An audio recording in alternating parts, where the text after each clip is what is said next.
Hierdie gaan 'n groot episode wees. Okay, hierdie episode van So loop hy maar die lewe en so is geborg deur Body20. Body20 is 'n reeks gyms wat fokus op electro-muscle stimulation. Dit gee vir jou 'n workout van 20 minute, wat gelyk is aan 5 gym sessies. Een workout van 20 minute is gelyk aan 5 gym sessies. Jy het dit dalk al gesien, mense wat oefen, daar's ek dink is sulke plakkertjies met draadjies wat gekoppel is aan 'n masjien, maar dit is seker bietjie meer tegnies as wat ek nou verduidelik, maar die punt is, dit werk. Wel, blykbaar volgens hulle, as dit nie het nie, twyfel ek of daar omtrent 60, of ek dink dit is 60, franchises hiervan sal wees. So, gaan try dit self. Google sommer waar is die naaste Body20 aan jou. Die eerste session is free, so jy kan gaan uitfigure of dit vir jou werk. Dit is blykbaar absoluut ongelooflik en ek wil dit gaan probeer. Hierdie episode is geborg deur Body20 en vandag praat ons met die uitvinder, die eienaar van die maatskappy Body20, Bertus Albertse. Bertus is 'n ongelooflike mens. Ek het gister regtig nodig gehad om 'n bietjie van 'n pick-me-up te kry. Ek het met hom gaan gesels in Brackenfell in Johannesburg. Ek het wakker geword met 'n bietjie anxiety oor goed, 'n bietjie van 'n OCD-righeid oor 'n ding. En ja, hierdie was net 'n ongelooflike special episode. Dit is 'n ongelooflike special episode. Bertus is innoverend, stimulerend, positief, inspirerend, you name it. Maar nie op 'n cliché manier, hy string nie so 'n klomp clichés aan mekaar nie. Hy het self die goed geleer deur om, soos hy sê, te fail. En hy het nie universiteitsgraad nie, hy het uitgedrop uit die universiteit uit. Luister sy storie, dis absoluut ongelooflik. Hierdie is 'n baie special episode, regtig waar. Bertus was toevallig saam met my op skool, in hoërskool Jan van Riebeeck in die Kaap. Hy was hoofseun en hy was eerste span rugby en hy was baie gedissiplineerd en hy het ook issues met OCD gehad. Luister 'n bietjie Bertus se storie. Absolutely incredible. Van sy braaikamer in Brackenfell waar hy 'n halwe masjien gehad het tot wat nou is sekere oor die 100 miljoen rand besigheid. So bietjie meer as 'n jaar gelede het ek in die Entrepreneur magazine gesien Body20 is 80 miljoen rand werd en is nou, glo ek, heelwat meer. Geniet hierdie ongelooflike storie, ongelooflike mens, dit is Bertus Albertse.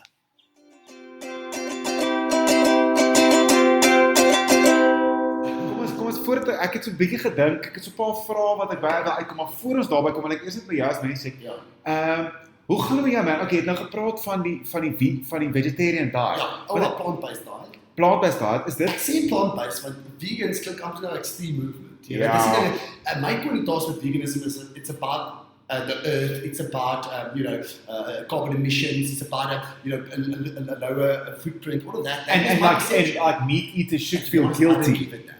I don't feel it. I don't. People don't care unless it impacts them. The reason and that's why I call it plant-based diet, because it's about not eating animal protein for the fact that it's unhealthy. And it can cause cardiovascular disease, can cause, as I say, cancers. Most of that stems from animal proteins. So, and that was the reason. And it's not like one thing that made me do it, to be honest. It's like tipping points over time. I mean, I used to think of vegetarians and vegans, I'm like, oh, what extremists, they probably cry over animal diets or something. And I'm not a person like that. It's not about that for me. Not that I don't care about animals. Yes. But the overwhelming research that's coming out is just, you can't ignore it anymore. If you want to live longer, if you want to live a better quality of life, you've got to start looking at what you're putting in every day. Now, I mean, even the World Health Organization has gone as far as to remove animal protein from our daily requirements. Dude, do you remember that pyramid that they used to give us? And say 40% should be protein, 30%. They even removed animal proteins from that. So, I mean, that gives you a good indication of how people are recognizing that, it's harmful. I mean, you're eating something that's dead, essentially. People go, you're strong as an ox. Well, an ox doesn't eat meat. So where do you think its strength comes from? It comes from plants. I mean, everything we eat. We don't eat anything that eats meat. You recognize that. I think about cows, chickens, all of them get their nutrition from plants. So we're actually getting the second-hand nutrition. That's why if you look at like the sages of Savannah or the Indians, the people live over hundreds of years. Well, I say over 100 years, but the majority of the population living in small communities that have vegetarian diets, those people live longer. And it's a well-known fact that vegetarians or plant-based diet gives you a better quality of life, a longer life. And I mean, ultimately, when you're on your last day of your deathbed, I mean, one more day, what's that worth you? What is another year worth you? What is another 5 years worth you? That's the reason I changed. I was like, it's not about my physique. I come out of fitness, I come out of bodybuilding. I was indoctrinated to believe that, the full spectrum of amino acids, in particular the anabolic amino acids that help you grow and repair muscle, only comes from animal proteins. In the meantime, actually, plant-based proteins have quite a wide spectrum of amino acids. It's a bit harder to get the amount of protein in, a bit more creative, but it's cheaper to eat that way, first of all, because meat's expensive. It's less perishable too. Meat's perish quicker than, fresh foods. But the idea around it is really don't eat dead things. That is it. And it's not because we don't want to kill dead things. I believe animals are there put on earth for our disposal. It's not about that for me, but the fact is, health-wise, we're eating something that got its nutrition at some point from plants. So what do you think you're eating? You're also eating the plant, but you're eating the plant in a different form. But you're eating it in a dead form, in a form that has now, been metabolized by another animal, which we now eat. And yet that animal itself doesn't eat it. So when people say you should eat your meat to be strong like an ox, the question I always ask is, what does an ox eat? Exactly. It's interesting you said that. I was listening to a podcast, I think, or what was it? And they were exactly that. And I think it came from that Netflix documentary. There's so many right now. Oh, there's a few. Very few. Carte Blanche had a section, I think last weekend. And they had a section on how the agriculture is going to change because of this. Because I've been farming, obviously the big communities that this impacts. Because I've been farming the poultry. But it's those same industries that's been spreading misinformation about how important meat is to you, Yes. In actual fact, I think the companies that exploded, one of the companies that used to be hired by the tobacco industry for many years to spread misinformation through their doctors on tobacco not causing cancer, having nothing to do with it. In the meantime, 50 years later, we're like, it's obvious, I just watched this documentary on who was the King of England, who died from tobacco, from smoking lung cancer, and yet he's there smoking, and even his doctor didn't know. He's smoking from his doctor, and in reality is now we know that's not acceptable if you want to live. And the same thing's happening with plant-based diets. I know it's an extreme view. Personally, only reason I give a shit, apologies my language, no, please feel is free. because it impacts my health. Of course. And to be honest with you, particularly my digestive system has changed completely. The way I got a lot of aches and pains initially, and I actually went up about it. It was interesting. My right knee started paining like 3 days after cutting animal protein out of my diet. I'm like, maybe it was because I was like installing a jacuzzi and I was on my knees a little bit. It's like, no, wait, the next day's my left knee. I'm like, what? So then a week later, it's my right wrist, then it's my left, and it's constantly moving. And I've read, and this is under correction, I've read it's literally the toxins leaving your body. And I can validate that because those pains went away, first of all, but it took me kind of a 3-week process to kind of detoxify my body from not even eating animal protein. So my body literally had physical pains when I stopped eating animal protein, and now I'm much more regular, much more energetic, much more powerful. I must say that's the one thing. Are you serious? When I'm training, I'm stronger. Yeah, definitely, and that's a tangible. That's and excuse me. I come from a place of. If I check, I'm just checking the volume and things. I come from a place of interest rather than knowledge. So I was actually.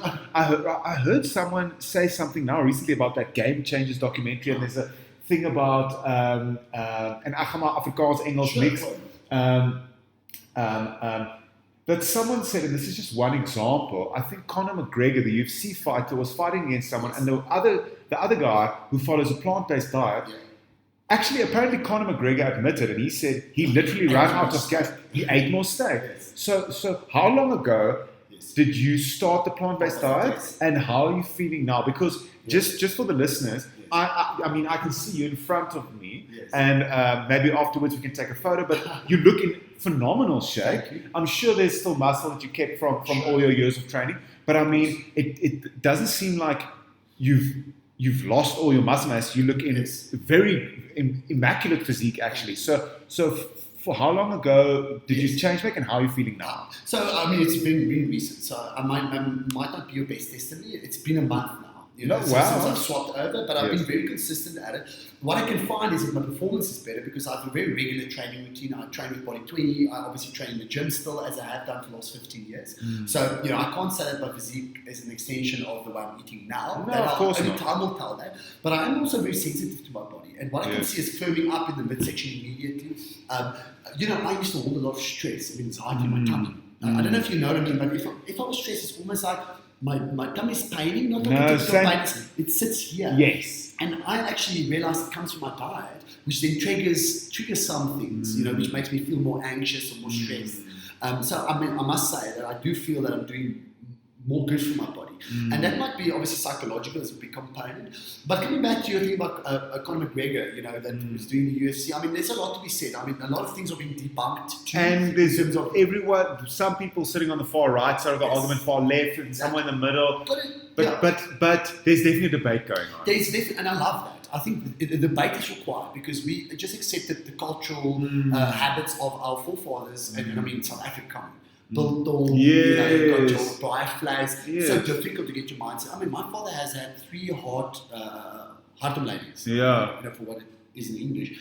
So, and yet I told him about this. I said, listen, research shows that a plant-based diet, you most likely can kind of reverse some of those effects. In particular, what is quite clear is that animal proteins does create your veins to dilate or to narrow, which puts more pressure on the heart. That's quite clear. I mean, that's not something that is really being questioned as such.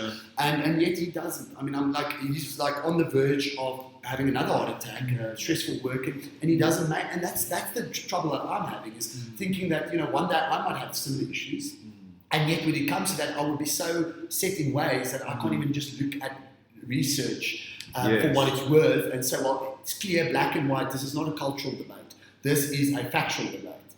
And cigarettes started the same way. Tobacco started the same way. It was like a cultural habit. It was a social habit, which was so hard to break because you used to smoke in airplanes. You used to smoke in schools. The doctors used to smoke in there, That's crazy. So I can get into quite a passionate debate. But okay, so physically, more energy, definitely. Initially, it's obviously a change. I think a change in any diet, people need to understand. It's a transitional period. It is. So you can't say that the last 30 days is going to be the next 30 days. But I do feel more energy. I feel more strength, more power, definitely more endurance. I did have some aches and pains, which I went up about a little bit. Physically, my volume in my muscle, I think, I need to find more creative ways and adjust my lifestyle to get more protein in. Because at the moment, I mean, you should be getting anything between 1.4 grams to 1.8 grams of protein per kilogram of body weight. So, I weigh 100, let's argumentatively say 100, I weigh about 95, but let's work at 100, I should be having about 140 to 170 grams of protein per day. At the moment, because I'm getting my sources from things like beans, I'm getting pea protein. Almonds are high and rich in proteins, Okay. but you're just not eating enough of them. So, something my fiance and I'm working on is creating, more smoothies, so we can get like plant-based protein sources. For example, synthesized sources, like powdered plant-based proteins into our diet, just to up that, because I think that's going to impact my physique over time, is that I'm not getting enough protein, which are also the building blocks of your muscle, and you need it for recovery. You just don't need it just from animal protein. You can get it from plant-based protein sources. And, I want to evaluate it over more the medium long term to be able to make sense of it. But, I used to come from a bodybuilder diet. I mean, 10 eggs in the morning. 10 eggs, 7 is egg whites, 3 is whole eggs. I mean, I've come from that, 3-4 times a day chicken, steak at night, and that used to be the last 15 years of my life. So going from that to cutting that completely, you can imagine it had some massive tipping points, and some of which is the recent research and documentaries that's coming out, but also just speaking to friends and people that have done it themselves, and they say, do a 30-day challenge, just do it for 30 days and you decide how you feel, and ultimately that's the thing that convinced me. Wow. So does it help? So your fiance, is she also quite into fitness and healthy living? It helps having a partner. You guys feed each other. I mean it in a figurative, figurative sense.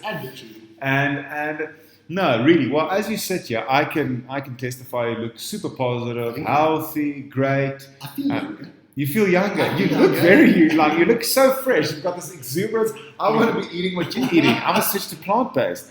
No, but thank you so much for making the time. Soos ek sê, ek gaan so Afrikaans, as die Engels bietjie kort raak, dan gaan ek bietjie Afrikaans oorslaan. Julle het sulke lekker kantore. Ons sit hier net ook vir die luisteraars. Ons sit hier in Bryanston, Johannesburg.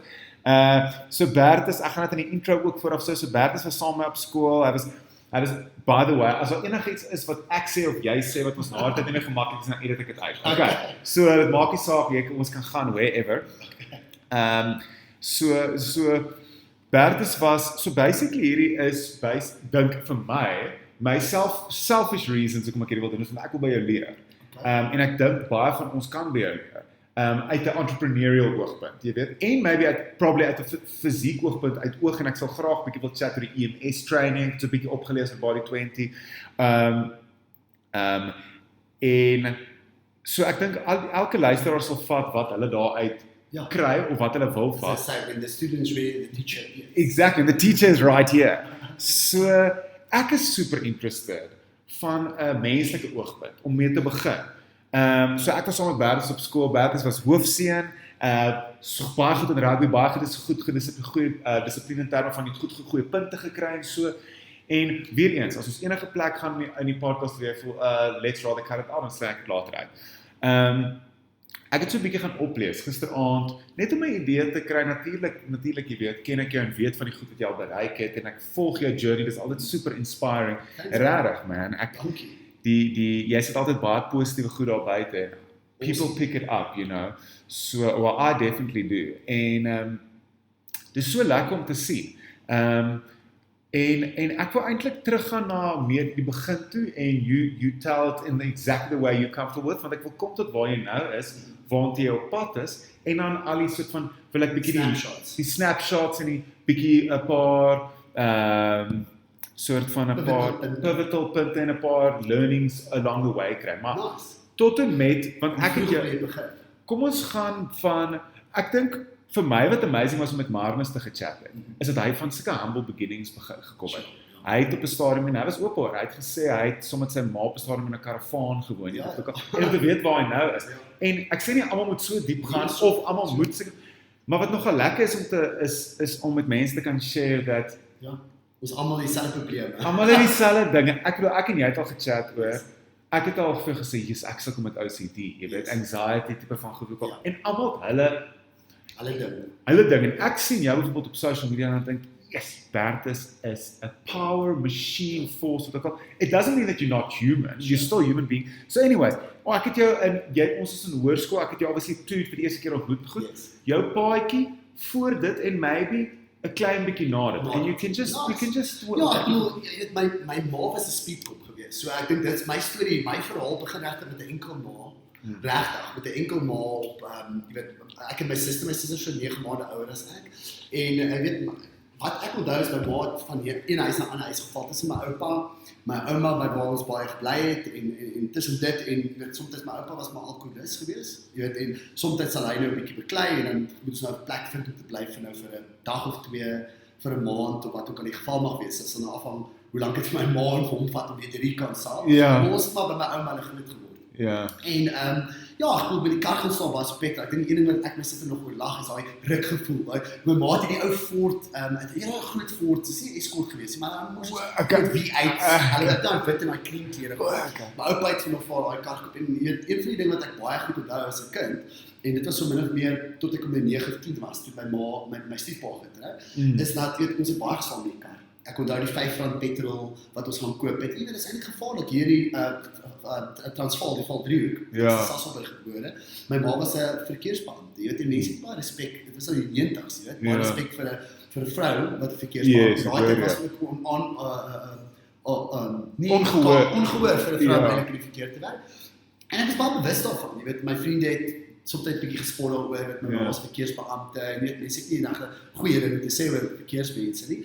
En oornag in crash geslaap en sulke dinge, weet ons het night crash nog gehad, daar's op Eastcourt van die Belpark, waar my ma daarbey gewerk het, en so ek kom uit baie humble beginnings, en ek moet sê die ene, my ma's baie OCD, ek praat van OCD, my ma sal tot 3 die oggend wasgoed was, ek wil tammeldroër, jy weet, as my vriende, jy sal tammeldroër hoor, 3 die oggend, en my stiefpa, en later in ons lewe het altyd so ontstel geraak, en sê, jy kan nie net wasgoed ophou was, wanneer die son ondergaan nie, maar nee, het was serious, ek bedoel, my ma se OCD was 'n serious. Ek lag nou uit 'n plek van, because I know where it comes from. Ek dink jy gaan relate met dit, my vriende sal kyk, en die enigste ding wat my ma vir my sê, onthou jy sit nie op jou bed nie.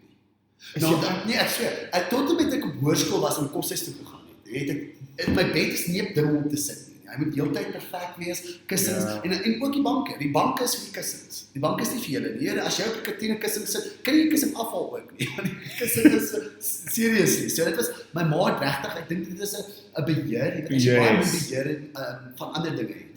Dan dink ek wat gebeur is, jy probeer jou kinders beskerm deur om sekere dinge, en dan raak jy bietjie obsessief oor hulle, want dit is alwaar jy beheer het. Dis vir my belangrik, want ek het daai gewoontes opgedaag. Ja. Toe ek so 11, 12 was, iets wat jy nou sal weet, die voor my koshuisjare, Ja. vir die week, ek was in Vredenburg Laerskool, Ja. want toe het ons getrek van die Valdriehoek uit Vredenburg toe, my pa daar Sassel, my stiefpa daar Sassel, nie Sassel, nie Salt aan die stal begin. En so, jy weet, was op Laerskool Vredenburg en het ek onthou tye waar 45 minute lang my tande sal borsel.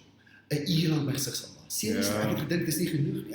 Ek kan nie imagine om vir nou 'n halfuur lang my gesig te was om my tande te borsel nie, maar dis obviously 'n OCD behavior. Yes. En so toe kos uit toe gaan, kom ek agter, maar dis nie normaal. Jy weet, my vriende, mense so teen hulle kon nie, jy kan nou nog vra, ek sal 45 minute stort, en so, wat maak jy?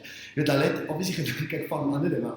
Maar eintlik was dit net 'n obsessiveness. Ek het gevoel, ek is nie skoon nie, ek het nie, maar, en toe ek begin leer, dis nie heeltemal normaal, want die koshuis was goed vir dit, jy weet, jy sien ander Yes, er is 'n soort van acclimatise. Jy acclimatise so 'n bietjie, maar die lekker ding is, kyk, jy is nie goed heeltemal weg. Ek Nee. dink jy kies op wat jy dit wil plaas, né? Wil jy net gou iets, ek gaan gou iets baie persoonlik sê, maar ek dink dit is so lekker, want ons gaan daartoe. Ek was vanoggend by iemand om te gaan praat met my OCD. Ek was vanoggend by 'n freaking behavior therapist, sielkundige. Maar die ding is, skus, ek wil hier met aangaan. Wat ek net wil sê is, ek kom agter, as ek dit op positive thoughts and constructive thinking and work, and I'm busy with good things, then it can be a form of positive discipline. Ja. But if you, it's empowering. But if jy moet nie in idle time go too deep about existential thoughts en sulke goed. Skus, gaan aan, maar ja. Gewoontes kan jy ook OCD op, nee. Absoluut. Jy vervang altyd iets vir iets anders, soos maar mens is.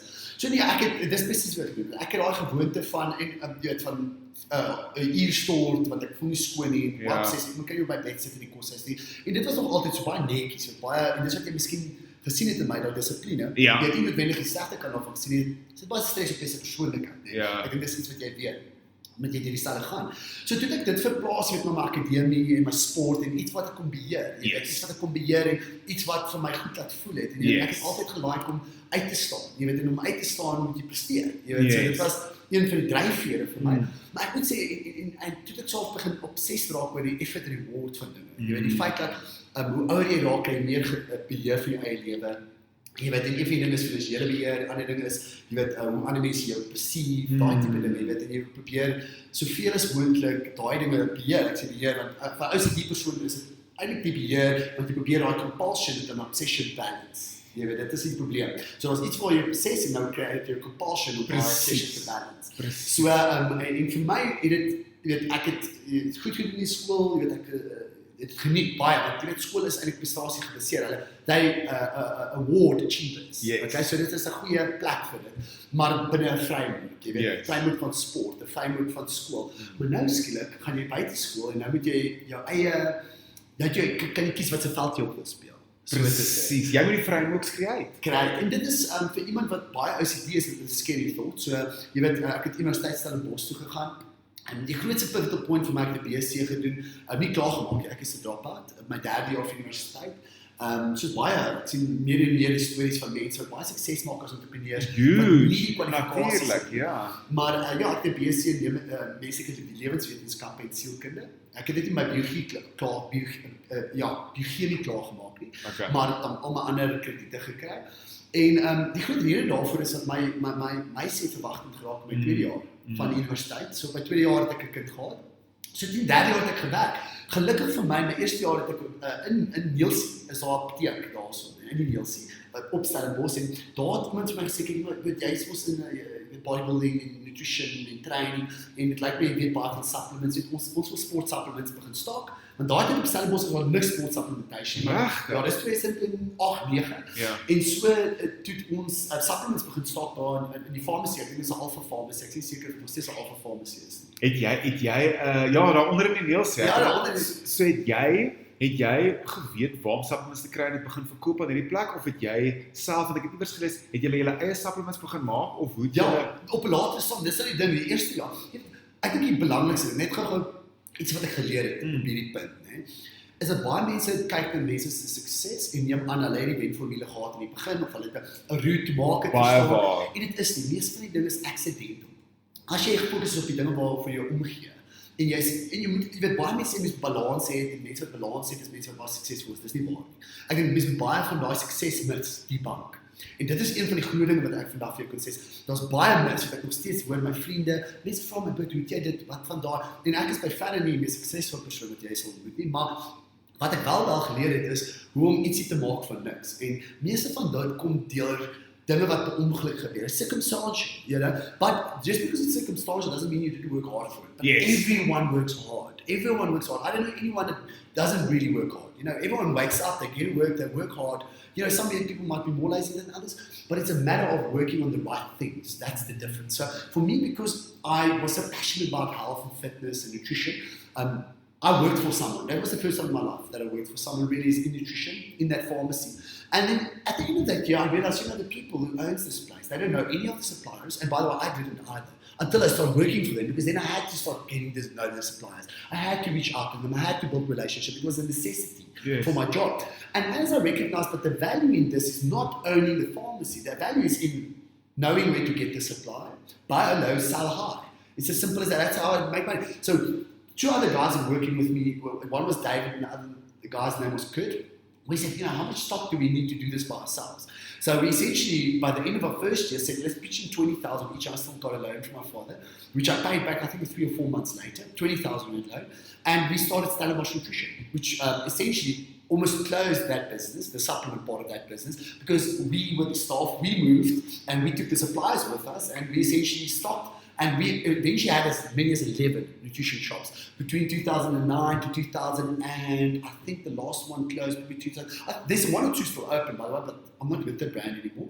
But I mean, most of them failed, and that's a great exercise because they didn't fail because we didn't have a good idea. They failed because we didn't have a strategy, a sustainable strategy, and we didn't know how to build an organization. We had great product and we saw the need, and there was absolute demand because you're in Stellenbosch, we eventually had one in Somerset West, we had one in Claremont, we had one in Greenpoint area. So, the nutrition business really reached its peak back in 2012.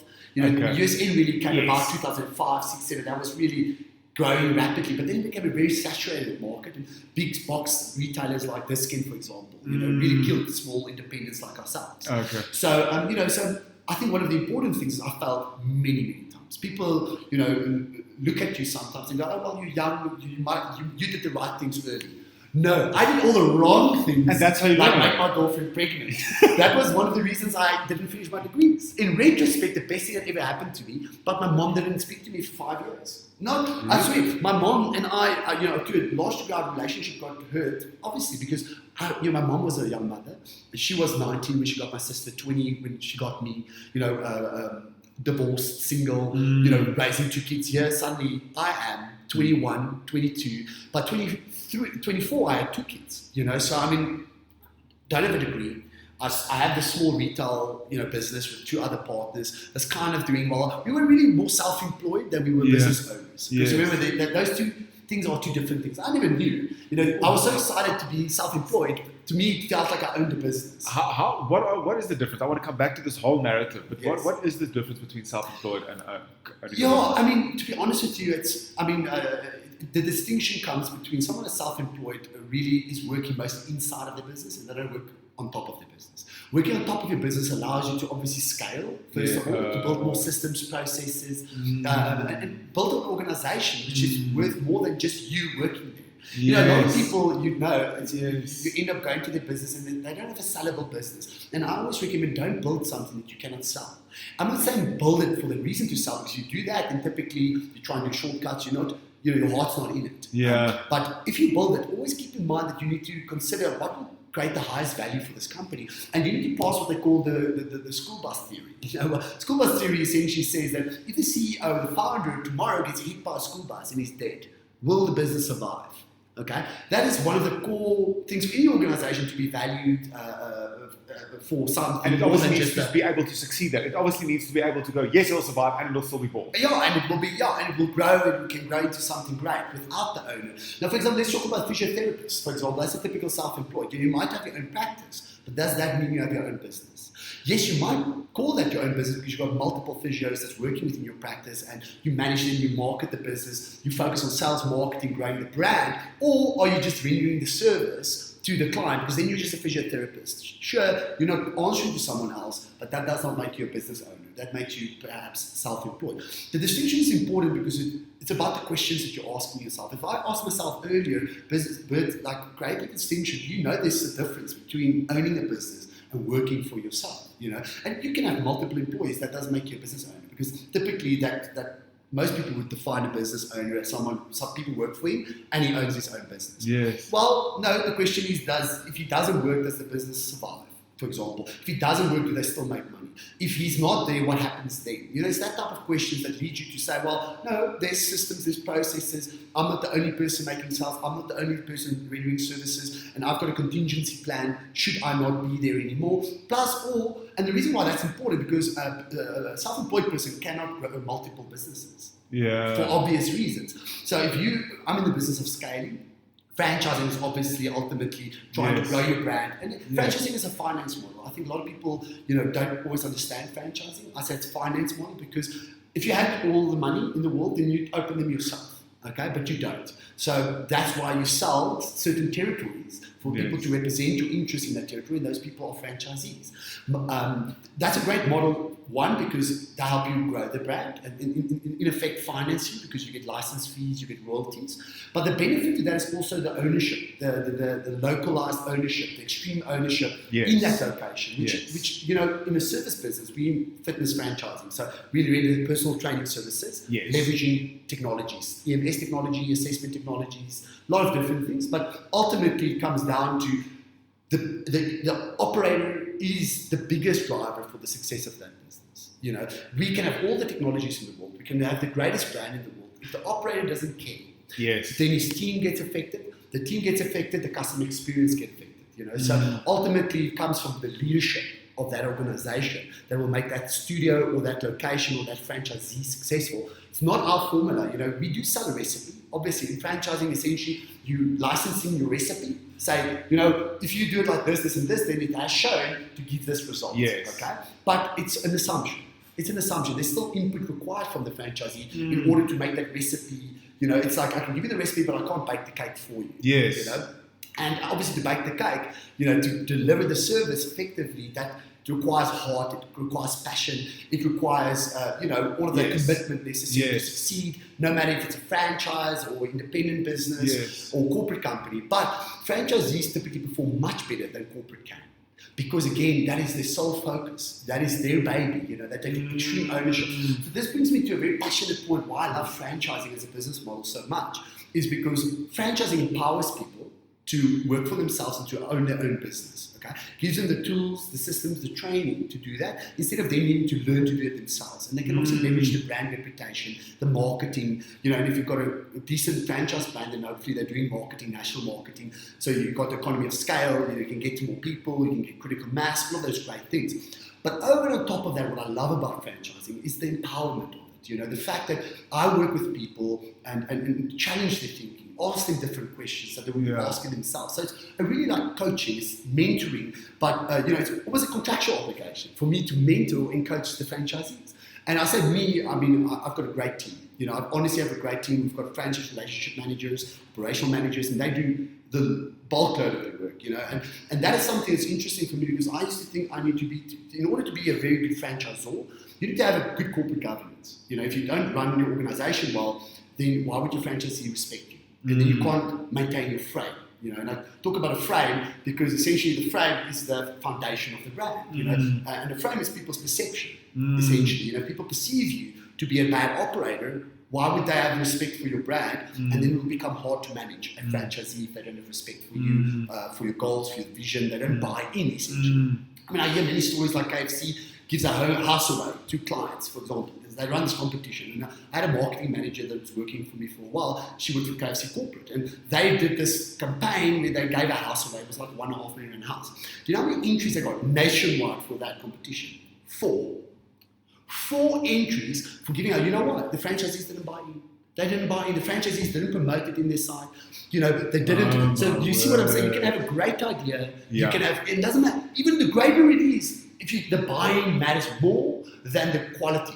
Okay, the quality of so you can learn to become better, but what you cannot get back is the culture, the buy-in from your franchisees who believe in you, believe in your vision, and will do whatever. Even if you make mistakes, I'll forgive you. because they're willing to work with you, because they can see that you have the humility to know when you're wrong and to grow. So there's a lot of things there, which I'm probably touching on too quickly. No, but I think it's amazing. It's so encouraging listening to you to know that you don't. I heard this thing that Will Smith actually once said, that he said, "Fail early, fail often, and fail forward." And well said. yes, and it reminds me. It's so nice to hear that.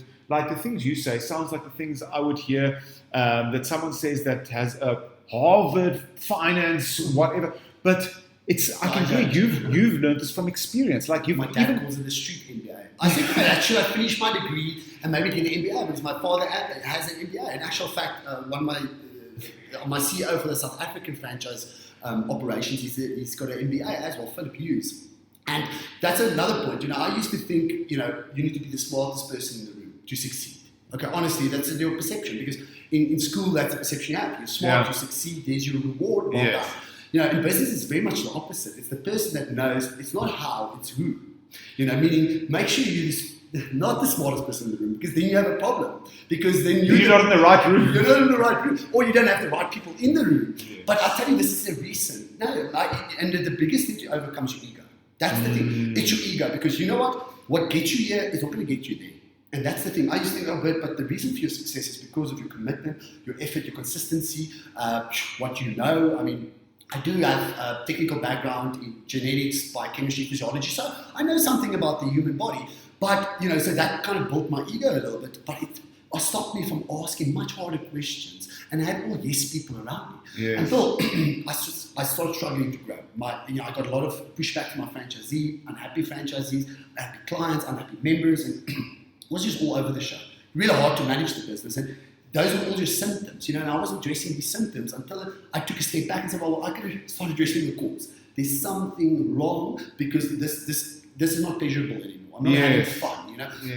And this is something you don't anticipate either, because when you start, you think a franchisor is someone who's, really good at his business, knows exactly how to be successful at running a survey, a nail salon, or a Body20 studio, for example. Someone like Ian Fur, who I look up to, they've got 200 locations, surveyed, 200. To give you an idea, it took them 25 years. People don't know that. Because I think in this first, and this is under correction, I think it took them 10 years. They opened 20 of their own, and they failed horribly, by the way. They had to start selling them off to franchisees. Then they franchised the model, then it worked. Because the franchisees performed much better than they could. Oh, wow. So interesting story is that when I started, I was really good at running a studio.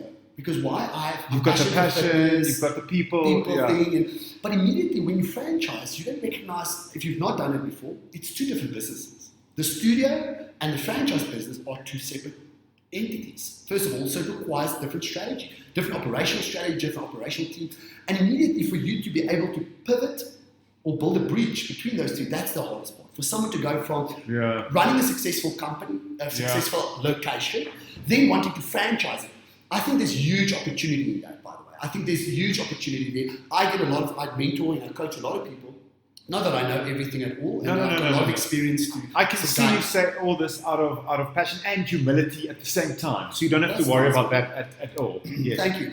And I see that a lot of people, there's a small business, and they've got all the recipe for success, for them, to be successful in their location, and then they want to franchise the business. And the one thing that I need to remind them of all the time is that you've got to then focus on completely different things, because your franchise operations and your location operations are completely different businesses. The franchise business is a training system, it's a support system, it's a business planning system, it's got a completely different requirement. So I was a great personal trainer, a terrible franchisor, because I've never done it, so essentially, your ability to kind of start focusing on the things that you don't know, yes. That is the hardest thing, and you need mentors, you need coaches, you need people around you that's done it before to ask you those questions. And I isolated myself too much because I was so busy working in the business. Yes. I didn't take a step back.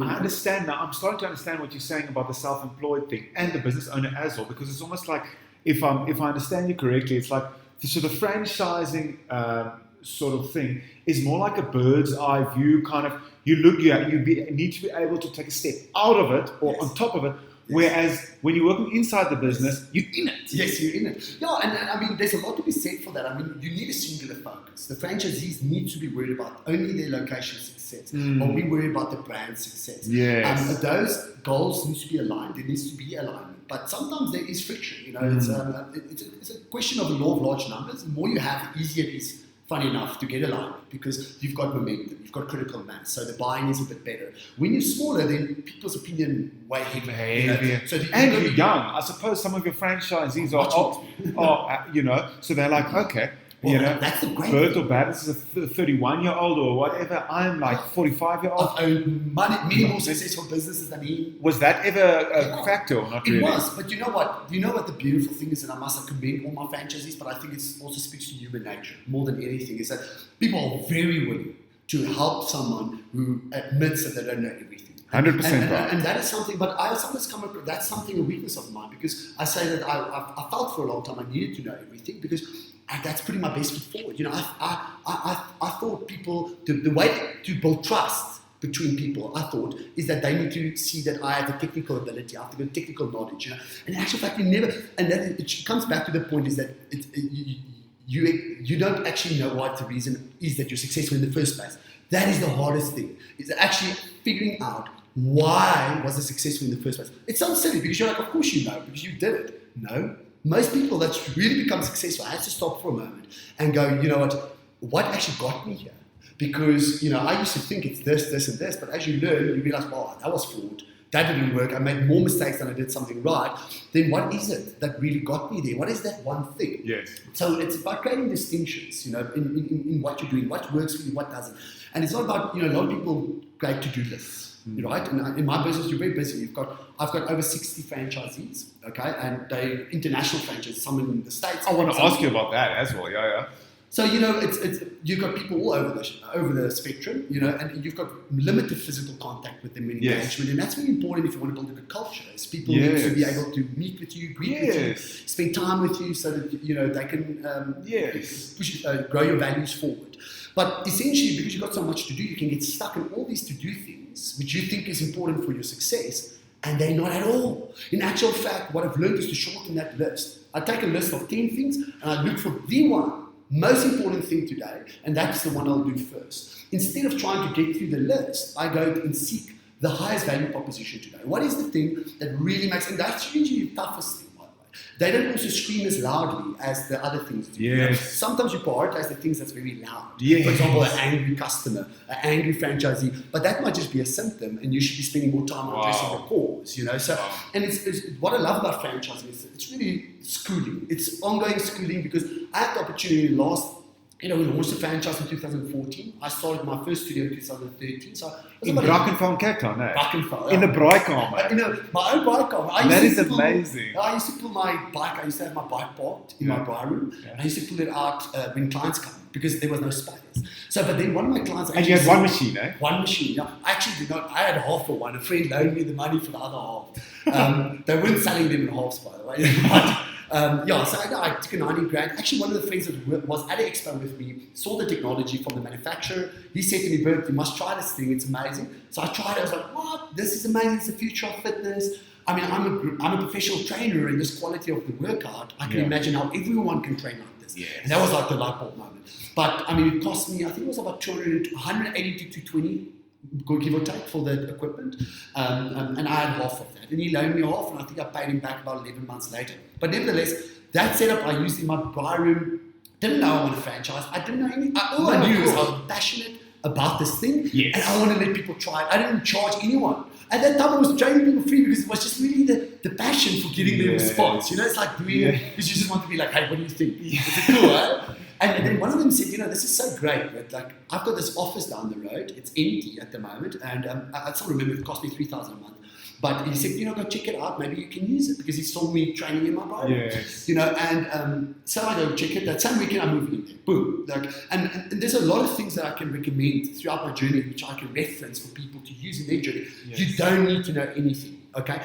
Corporate people need clarity before they take action.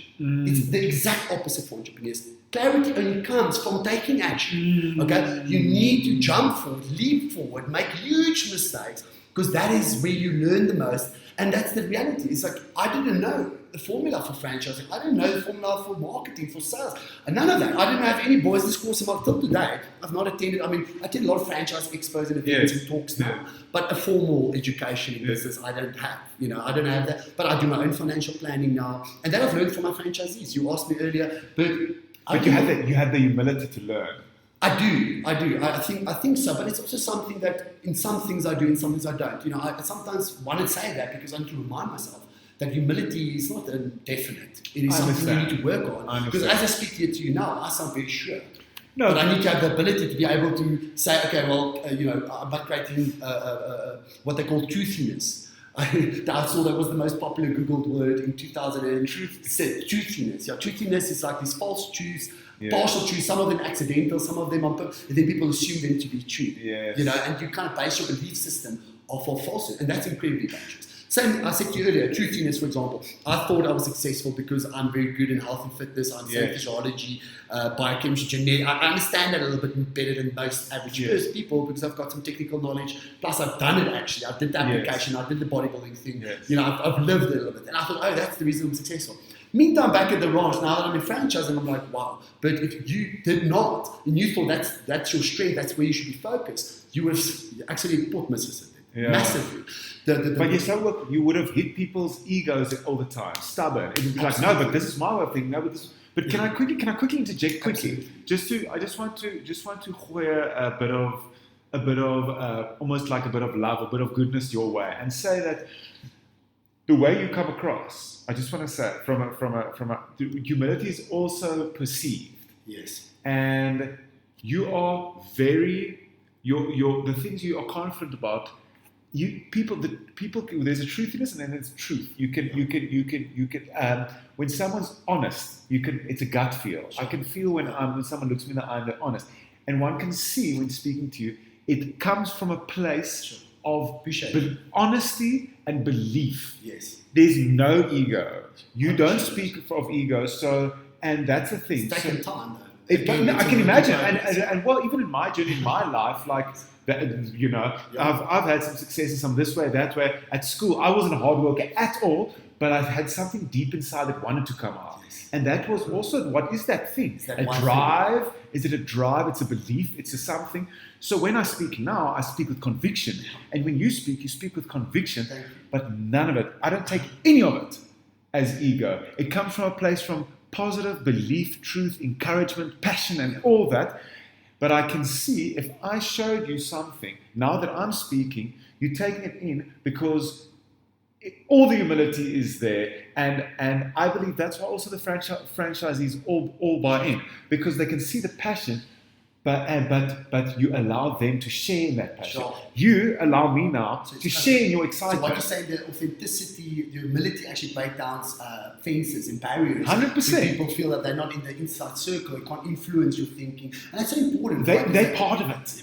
They can be part of your positivity. You allow them to be part of it. And then if they say something, you're not exclusive about your passion. Yes. You're inclusive. So you include us in your passion. And then when somebody throws something out, it's not their opinion, your opinion. It's what's the best opinion. What's the best opinion. So please carry on. And it's so nice to see. You make is if you're passionate, and this is something I always try to address, is when I'm passionate, it comes across as like absolute truth.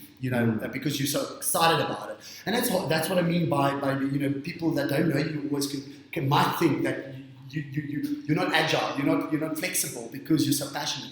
But just to your point, I think it's easy. To be honest, it's easy to be yourself when you are doing well, when people are acknowledging your success, your achievements, things like that. I think the harder thing is to when it's going hard. Okay, and most of the times, the actual fact is we know that it doesn't get easier. It does get harder because you have bigger problems to solve. The profits are in the problems. So the bigger the problems, the bigger the profits, essentially. And that saying is true. It's honestly true. But the hardest thing is to get that saying is the bigger the problem, the bigger the profit. So meaning, the bigger the problem we're able to solve collectively, and our company's value is our collective value, of all the franchisees, of my team members. And Is that a secret or is it not a secret? No, it's not a secret. It's not a secret because I'd love to say it in the intro. No. Because I know at some stage I read an Entrepreneur magazine and then it was valued at 80 million. Yes, well, the network's value. Yes. And that was 2017, 2018. So obviously, remember, valuations are incredibly flexible. It depends on what you're valuing. But we're growing rapidly and we have grown. So is it more than that? Well, I would hope so. Otherwise, we've not grown for some time. No, absolutely. So it's 100 million plus, I'm going to say. And that's also, remember, that's also just a bit of a clickbait for us the intro, because it's an amazing feat. But please carry on. I also want to get to, by the way, I went to the psychologist this morning, which is great, but now I know I'm in the right room. Now that I'm sitting here with you, and I'm serious, ek doen dit stuff. Dit is so lekker om met jou te chat, man. En nie net oor besigheid, nie net oor hier is nie 'n episode om in te gaan in my eie journey nie, maar dit is 'n give and take. Jy weet, the conversation is 'n give and take, en ons almal het ons stories. Op skool was ek my ma en pa het geskei net voor hoërskool, so ek was super insecure and confused aan hierdie kant en daai kant toe, en dit was so lekker. Jy weet van die buitekant. Nee, mens, iemand van die bystand. Ek het geen idee hoe ek sou oorkom nie, maar ek het maar gedink ek's moer so cool of wat ook al. Ek weet nie, ek het nie eintlik met baie mense gepraat. Ek weet nie hoe ek was nie, maar al wat ek geweet het soos diep daar. Baie accessible. Vir iemand van die platteland, ek kom van die platteland af, jy weet nou, hoërskool vir die was 'n groot stap, want dit is city life. Ja. En hier kom ek en ek dink jy was een van die mense wat uitgestaan het vir my wat so accessible is. En wat accessible is, jy's 'n cool kid in die skool, maar tog iemand wat met enigiemand kan engage. En dit is baie nice. En ek dink dit het nooit verander nie. En wat ek sien hier voor my, is dit nog steeds dieselfde persoon. Dankie man, ek waardeer dit. Ek waardeer dit regtig, want ek dink vroeg hoërskool was ek nog nie daar accessible nie. Toe was ek te myself, en later het ek begin meer myself word. Toe meer ek my stride begin vind het. Yes, graad 8, 9 het ek nog gevoel, ek dink ek's te cool met enigiemand te praat, but it all came from insecurities. En toe beter geword en so. Maar die een ding wat ek wil sê, wel ons klomp goed wat ek wil sê, maar is dat hierdie dat is baie goed ek wil sê, ek wil eintlik nou uitkom by hoe die hel jy dit reg gekry het om in Amerika te begin besigheid doen, en daar moes nog 'n learning curve gewees het om insane. Maar eintlik wil ek nie veel praat nie. I just want to let you go because I'm learning, I'm sure the people are learning, and you're including us in your positivity. So we're all in the right room. Nice. Yeah, I think we need to make a distinction between achievement and success. I've had some achievements, newcomer franchise of the year, which was one of the bigger achievements in my life so far. We've got franchisee of the year 2018. But all of that, the more of that I got, at some point I became actually more unhappy. And it wasn't because of the awards or the achievements, but I had to, find the joy in what I was doing again. And you can lose yourself throughout the process. And I think that's the most important thing, is constantly evaluating the reasons you do things and making sure that what you do aligns with what you believe. That's very important. And that's really a difficult thing to do. It sounds much simpler, I guess, and that's, for me, I had to start saying, but what is my overall purpose? What is it that has made me successful in what I do? What does it make me happy? So that I can focus more of my attention on that. And part of that is to see value or see opportunity to add value. For me, it's got to be twofold. There's lots of opportunity in the world, and I get excited about that. I get very excited about other people's businesses, even more than about my own, because I love to look at it through a different lens for a moment. And kind of, almost play devil's advocate, or you credit a little bit, or add some value and make them think differently about it. And that's what really gets my juices flowing. So, I try and make sure that I spend as much time on that kind of critical thinking about, there's no box. There's not in the box, not out of the box thinking. There's just no box. And how do you then work if there's no framework? And that's the beautiful thing about entrepreneurship, is you're really creating. You're not duplicating. You're not looking at other people. You're creating something that's never been seen before. And most people don't believe it. To be honest with you, when I started, most people didn't see it. They didn't. I mean, unless you trained with me a little bit and felt my passion and you're like, but you'll make it a success. But I don't think it's anything more than that. Honestly, and maybe even if I went to train by myself in 2013, I would have also said, you're self-employed. Because I was. I didn't know how to structure, to scale, what I need to succeed. But you know what? In retrospect, none of that matters. And this is the one thing I want to just instill today. You guys can take one thing away, is you need to have a singular focus. Like to me, because I'm OCD, which is Again, I don't think I tied it up very nicely. But from my younger years, being OCD is a great quality in business to a degree, but you need to be able to be flexible. That's the one part, and agile, which might be hard for someone that's OCD. But the other thing that's good is that you really have a singular focus. We know already that a very little amount of effort creates most amount of results in most people's lives. We don't know that. We think it's all of these things that we're doing that's creating the success that we're seeing. It's not. There's a disproportionate inequality between effort and results. And most likely, 20% of what you're doing is giving you 80, 90, 100% of your result. So it's about figuring out what is those drivers, what is that, and that is typically that one thing in your life that you've got to identify. And if you can say, but I don't know what I want, what do you mean that one thing? Is it the one business I need? Is it the product I need? No. It's much deeper than that. It's more personal than that. What is it that you believe you're privileged to do? What is that? And for me, it is about empowerment. That's a key word that really encapsulates things. I love empowering people with information, supporting them. I do coaching, a bit of mentoring to some people that reach out to me, and I'm always willing to give my time because I've recognized my success has come from that. So, and I don't need to monetize it. My dad used to say, don't do anything if you're good at it. Don't do anything for free if you're good at it. No, I disagree. Especially when you have made some success, you've had some achievement, then you should be doing and giving back. And part of that for me is making sure that everything I've learned I spread as quickly as possible, and I stay on the learning curve, that exponential curve. And the one thing that stood out to me is that if you look at success and people that achieve success and great success, is that they were very much focused on one thing at a time, not multiple products or multiple businesses, one business, most of which was accidental. Even though they got many, many hours of experience in working on it, they didn't necessarily have the formula on how to get this from point A to point Z. But what they did know is that it's kind of a geometrical progression. What does that mean? This is a great book, The One Thing, which I highly recommend to read. And by the way, reading has really helped me grow a huge amount. And I must admit that partly the mentoring and the coaching for my own clients, because guess what? Your clients are your best coaches. Your clients are your best mentors because they see your product from the client's point of view. So my franchisees are the best soundboard, by a far shot. Yeah. No. I want to bring back the humility one more time and just say, I think one of the amazing things your clients are your best mentors if you are willing to be below, and I'll put this in parenthesis, if you are humble enough to make them the expert for a moment. Absolutely. I understand. You know what I mean? So it's often like, and I don't know if you remember a guy that was at school with us. He was a year younger, Johannes Leroux. Mm-hmm. So I don't recall him. So he started a company called, he's got many different products, but there's a virgin gin and tonic called the Duchess, and he's started quite a few things, and I'm involved with a few things that he does. But he's also got that thing, that this attitude, and it's almost like a willingness to learn from every single person and place you go. You absorb. Yeah. I think your ability you grow much faster, obviously, if you have a learning spirit. Yes. And for me, coming from not a degree, not a profession, I've never worked for someone really. I'd have no reason not to have humility because I've got nothing that someone else doesn't have. So everything that they have to offer is as much as I do, if not more.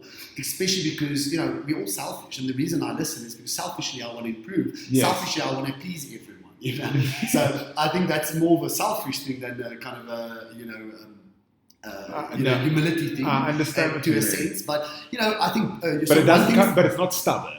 No, it's not stubborn. I mean, I think the problem is that you're stubborn on the things you're strong at. Yes, that's a belief. That's a belief. Yes. You're still flexible. You'll still take if there's a better idea, you'll learn from that and apply that for selfish reasons, maybe. Exactly. No, so the one thing was mentors and coaches, and people reiterate this and how important that is for your growth, and that is incredibly important. And something that I've had the luxury of having because I've got many partners. My franchisees, I don't call them franchisees, they're network partners because they're partners in the network. They are business owners in their own right. Even though we might not be equity partners, there's a mutual obligation on both ends, and those obligations are partnership obligations. Yes. To support each other, to grow together, to be flexible, agile, dynamic, all of that great stuff. So because I've had so many partnerships, I've seen what that can mean to me if I take in what everyone's able to offer. The second thing is reading. There's a lot of things that mentors and coaches can't teach you because you need to education means internalize it. Yeah, well, actually, it's even more than that. I mean, if you look at I think education comes from the Latin derivative called educe, which means come from the inside. So, to educate is really from the answers come within you. It's not something from outside. Wow. And the only way to really do that is through creative thinking, and you cannot really do creative thinking unless you read. And this comes from a person that hates reading. I mean, I used to try and read the first 2-3 pages of every chapter, and then the last part in school, because I was like, where am I going to find the time? I'm just too busy doing sports, and I try and do as little as possible for as much as possible. Yes. So, and I got away with it for a long time, not reading. But it creates huge limitations, huge limitations. So, a couple of books that I'd like to recommend, absolutely, like the one thing I mentioned earlier. One of the interesting things that this book speaks about is, how the rest of the world is saying, you've got to be highly committed, your effort's got to be high, you've got to be dedicated, all of that stuff. That's why you become successful. And in actual fact, no, it's not. It is a very singular focus. It's typically a very small amount of things you did right that makes you ultimately successful. It's not all of these to-do lists. You need to create a success list, which is probably 1/10, if not 1/20th of the size of your to-do list. You're right. And you need to focus most of your efforts there. And then it speaks about this geometrical, and I'm paraphrasing here, but geometrical progress, which you make when you have a singular focus, which means that, it might seem simple for you to just do this and this and this, and it's it doesn't seem like enough, but it's like dominoes, one tips the other. Exactly. And what's interesting is, and this is something I didn't ever know, but did you know a domino can hit another domino over if it's at half its size? So in other words, essentially, if you take double the size dominoes, then as domino, 2 inches big, for example, okay, by the 58th, let me put it this way, by the 18th domino, do you know how big that domino is? By the 18th domino, it's as big as a 10-story building. By the 30th domino, it's as big as the Empire State Building. By the 57th domino, it's 3,000 feet taller than Mount Everest. Now, 57 dominoes. I mean, 57, if you pack them out here, it won't even make it. Oh, you're talking about actual dominoes. If you double them in size, and by the way, dominoes force, the amount of kilojoules that it gives off in terms of the momentum, can hit one double its size. And that's why you understand that. So essentially, 1 or 2 inches can topple over a domino that's 3,000 feet bigger than Mount Everest. And that's only the 57th domino in the row. Think about that for a moment. So the singular focus, you just need to hit the next domino. The next domino.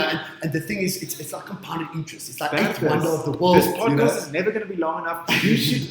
Oh my gosh! Well, you've got so much wisdom and so much to share.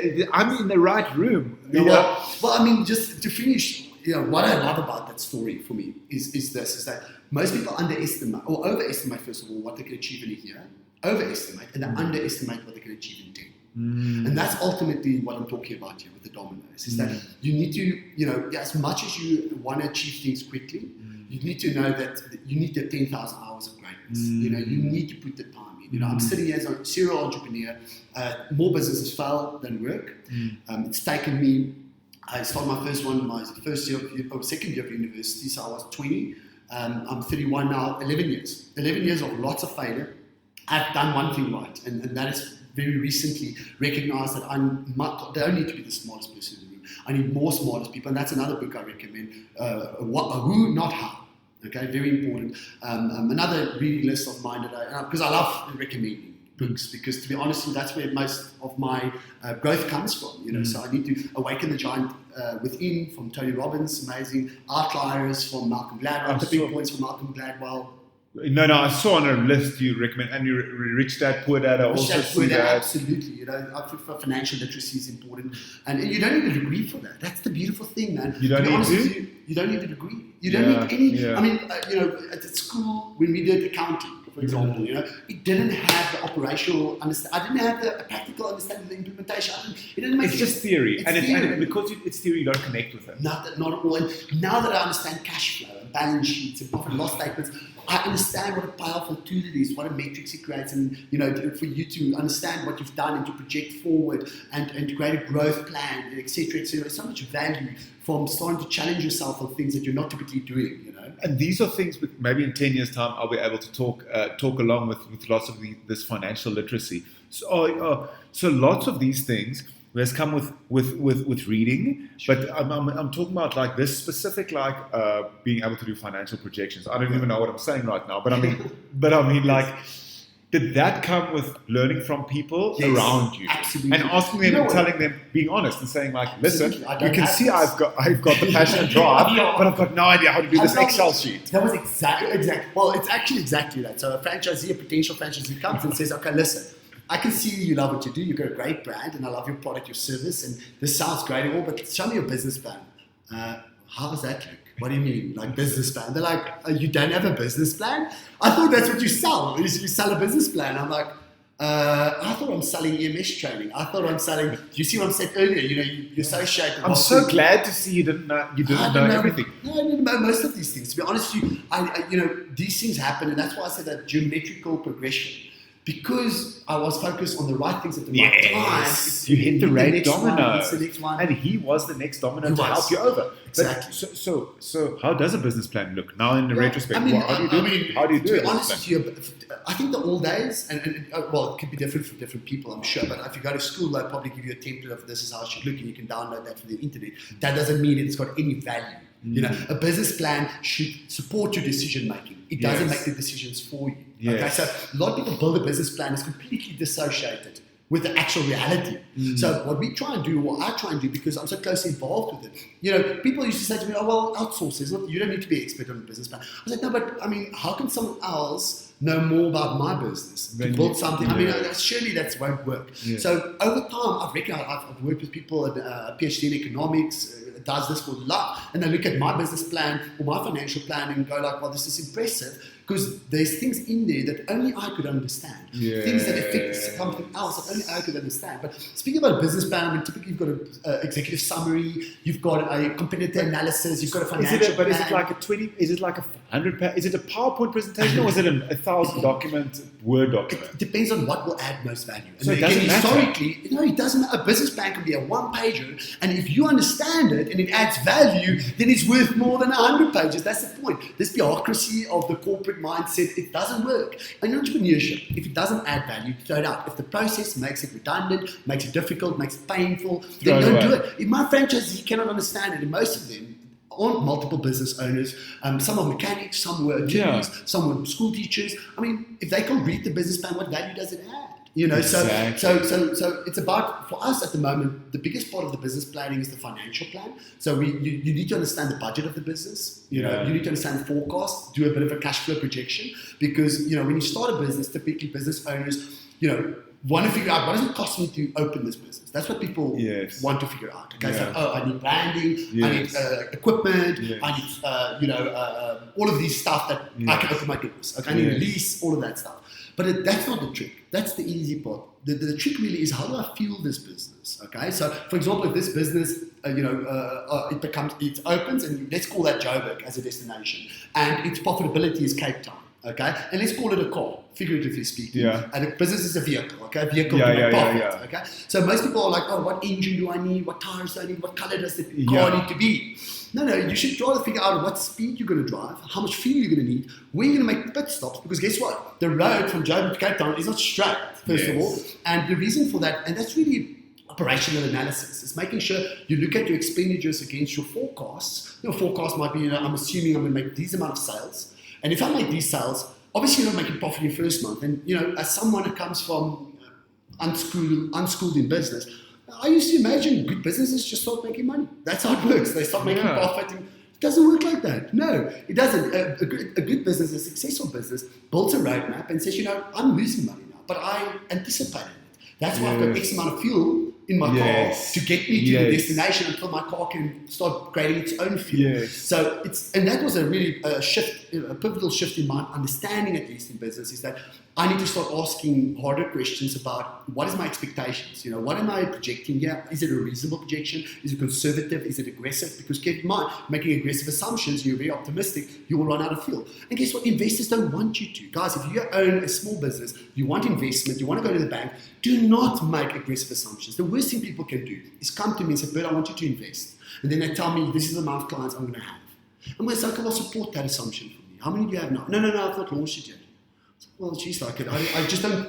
You're not showing me how you're going to get from here to there. Yeah. I know it looks great when you're there because everyone tries to sell you on when you're there. This is how it looks. Not the reality. Don't sell investors on the upside.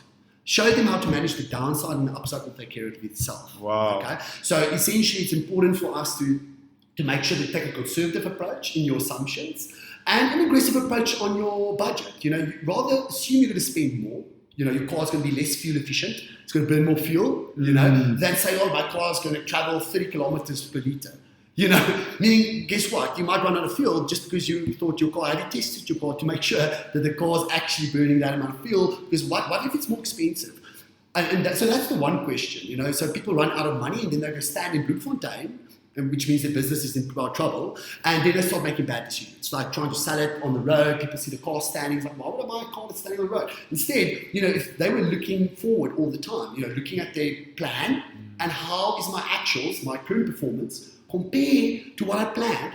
And if you compare it, we'll show you what's the discrepancy. What is the difference between your actuals and your budget? And now what decisions can you make now to ensure that you don't run out of fuel?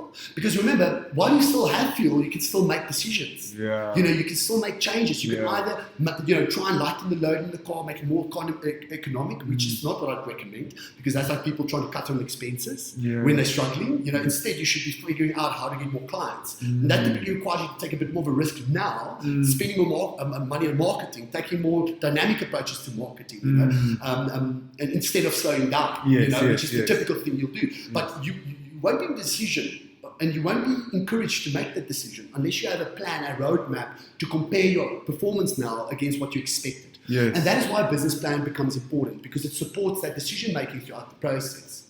Yes, I'm learning so much. I want to listen to this podcast again. I'm learning so much. It's so much useless information. No, it's not. It's not. So on a very, I've often got very stupid, very onkundige vraag. So okay, I've got a few.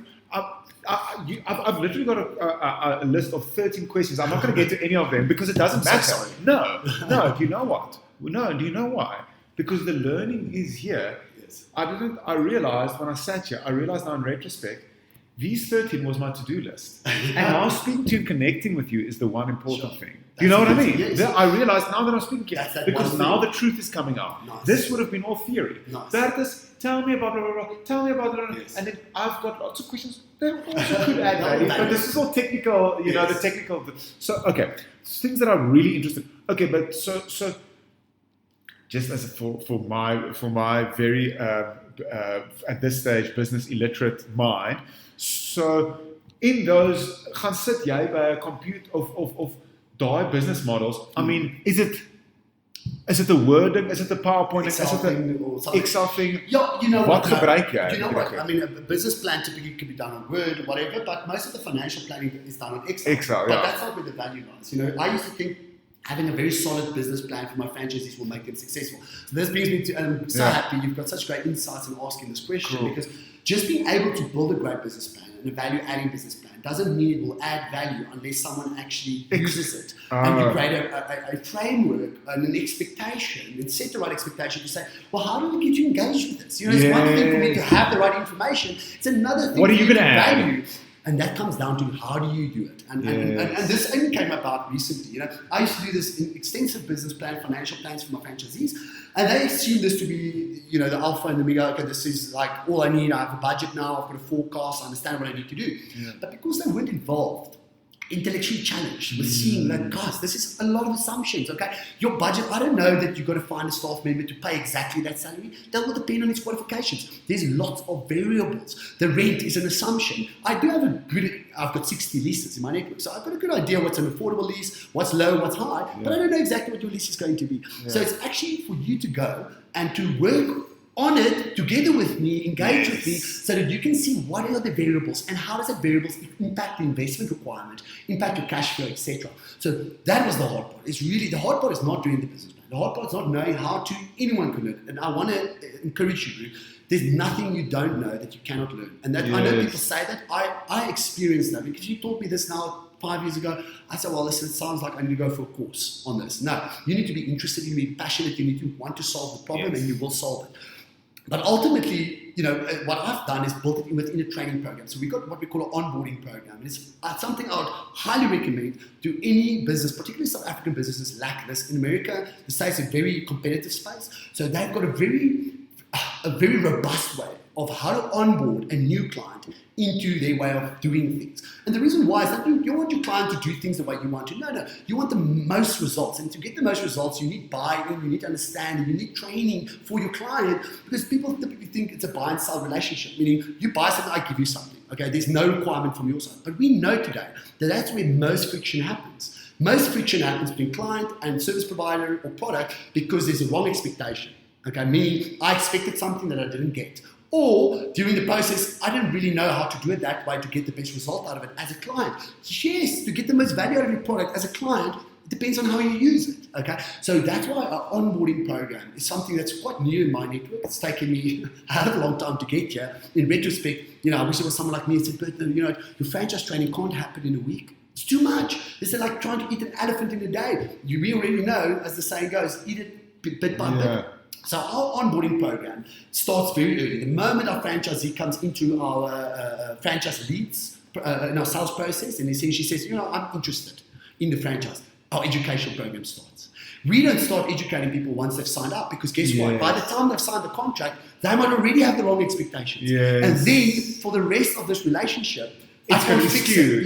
Because there's not alignment. So essentially, the onboarding program needs to start even before the client pays you, because and guess what? It increases your conversion. Your ability to close a client from a lead to a sale will increase because of your ability to educate the client on your service, on how to get the most out of me and my team. It's an incredible, powerful thing. It's moving away from that hard sale, let me just take your money and then we worry about the problems, to no. Let's identify the problems, map them out, and show you how we can solve them, working together, and what might will happen. Oh, by the way, our clients have had issues with us before. Yes, it happens. But we've also now learned how to overcome them. We're not saying it might not happen again. It might happen, but luckily our training now prepares both of us on how do we deal with that problem should it arise. So essentially, build yourself an onboarding program. Onboard your client in a journey with you, an educational journey. Technology is so powerful these days that you don't need to meet with your client all the time. Maybe once or twice so that there's alignment and contact and relationship builds. But from that point forward, the best way to manage a relationship and to build trust is by adding value. People, value equals trust. People always, some of my team members might say, the franchisee doesn't trust me, that's why they don't want to work with me. I'm like, well, listen, you've got to internalize that. Trust is actually on you because your value is too low. If you identify someone doesn't trust you because your value is too low, then you make it your problem. You suddenly take responsibility. Because you take responsibility, you can take control. Too much of us, kind of deflect responsibility. But what we do is we're also removing our ability to take control and solve it and become better at it. So a lot of times I find myself, repeating bad habits. And only later down the line, I used to say, well, I'm giving them training. I told them that. Many times I've said this. But I know that. That's in my franchise training. But whose fault is it? Is it the teacher's fault that they don't remember, or is it the student's fault? You see what I'm saying? It depends on who you ask, I suppose, but it depends on what type of teacher you want to be. If you want a teacher that has students that all succeed, then you should start internalizing your failure. You should start taking responsibility. It's not because you did say this and they just forgot. Maybe the way you said it should be more effective. And that comes down to my educational program. Our franchise training is broken down now into an onboarding program. We've got our franchise training still, but we make it more practical. So when we do see our franchisees, it's not more theoretical. We do most of that stuff up front. And then also once they become open, this is the other thing, is once you're open and your business is running, okay? So you've got a great business plan. You've now gone through the project phase. Now your business is open. Now the problem with that is now you're so focused, you get sucked into the business because now you're managing staff, you're trying to make sales, but you forget about the things that ultimately will impact this business 3 months, 6 months, 9 months down the road, because you're only interested in surviving today. That is very dangerous. So the question again is we try and remind them, guys, remember to set goals, team meetings, KPIs, reporting. All of these things are important to your business. No, sales is most important. Managing my team is most important. And yes, they are. But these are going to create huge symptoms to your business. And the core issue is that you're not working on top of your business. You're only working inside of it. So that's why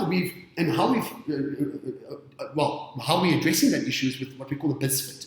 Keeping your business fit. So it's an ongoing educational program. So our education doesn't even stop now once they're open. When they're a client, and the franchisee and the operational or educational program continues. Wow. Think about this for a moment. So if you're selling something, you typically wait until there's a money exchange, then start delivering a service or product. By that time, the expectation is set. So if there's a wrong expectation, there will be friction between you and the client. And ultimately, you will get hurt, okay? Because client's unhappy. An unhappy client hurts your business.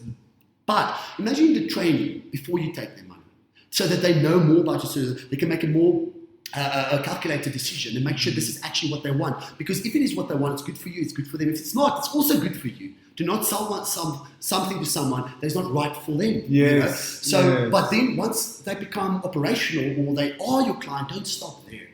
Because ultimately, it becomes harder to manage a client the longer your relationship goes, you know, because there's some kind of nuances and advantages that they take because, you know, they now know you, they've worked with you long enough. So it's really about creating a framework for ongoing engagement, to keep your client engaged, to keep your client working with you to improve your service constantly. And that is, I think, the challenge for all businesses now, is to you know, economy might not be the strongest that it's ever been, you know, but our ability to learn is more.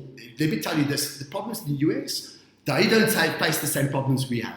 Interest rates of 3-4%. I mean, it's unheard of, like low interest rates. Getting loans is easy. They don't have the problems we have. So because we have much bigger problems to solve, okay, and we don't have the resources to pay other people to solve them, we learn much quicker. I go there and people there are like, wow, I'm impressed. You know, it's not because Bertus, I'm impressive. Not at all. What they're actually acknowledging is just in how have you learned so many things in so many different parts of the business. You know, so financials, admin, the technical ability, sales, marketing, all the things that matter. And it really, my answer to that is, to be honest with you, I just didn't have a choice. I couldn't pay someone else, and even I did, I don't know who. You know, in South Africa, you don't have the luxury of having, you know, all this robust service offerings and pretty competitive market and, you know, high demand, lots of consumers. You know, you've got to work much harder for less, and that challenges you more. You know, and that's the thing. We must start measuring that. When we measure what we learn instead of measuring what we earn, okay, then that's a brilliant, that's a unintentional, perfect. Yeah. Then we'll start realizing we're incredibly rich in South Africa.